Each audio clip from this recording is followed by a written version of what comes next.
Ato,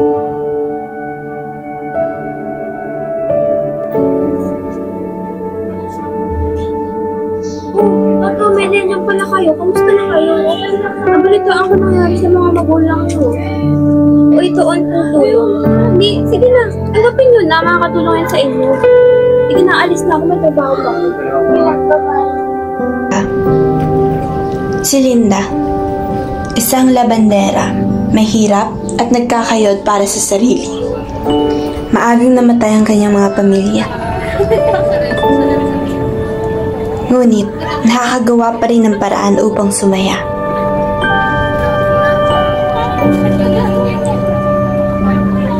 Si Abigail naman ay isang napakayaman at magandang babae.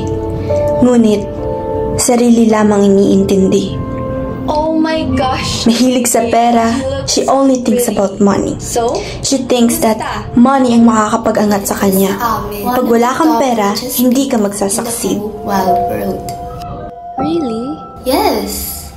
Eh kayo, ano ganap nyo? Well, currently need din kasi namin na mag-i-invest sa stocks namin. And I need your help. Alam mo naman, dahil sa issues, we're bankrupt. So hindi ko na pala kayo ka-level.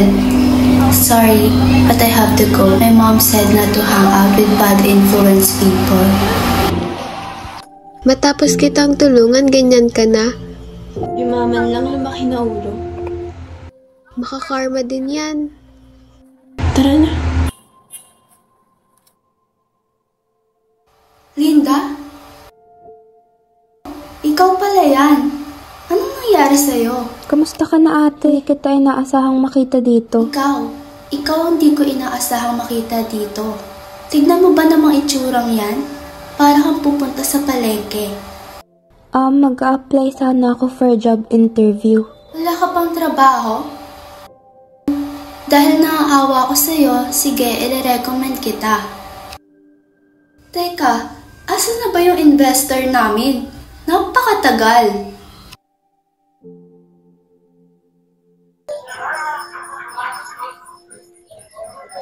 Ano ba yan, Manong? Dito ka pa talaga nagpapakalat-kalat. Sensya na po, ma'am. Init na nga, pinapainit mo pa lalo yung ulo ko. Nakakairita. Ano pang ginagawa mo? Malis ka na! Malis!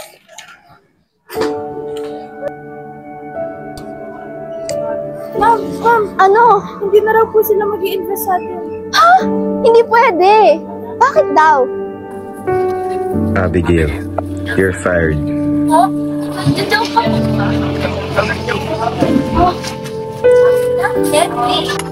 Isa sa gusto kong personalidad ng aking mga empleyado ay ang pagiging mabait at matulungin sa kapwa. And you failed the test. Ikaw yun?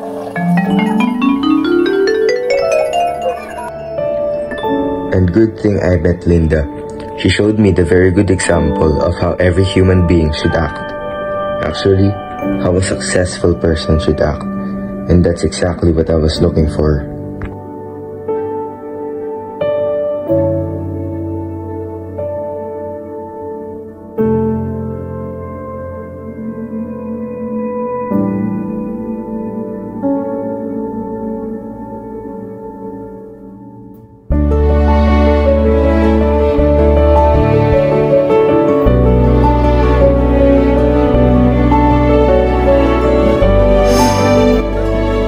Meet Linda.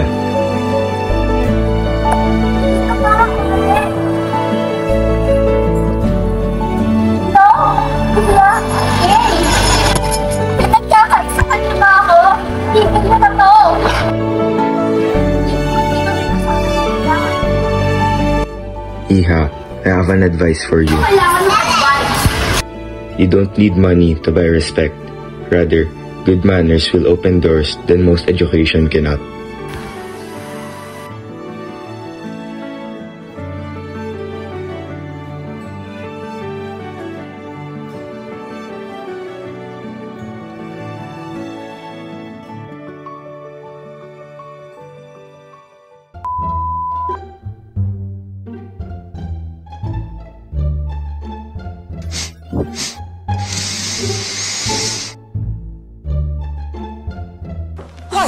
Anong ginagawa mo dyan? Naglilinis lang po.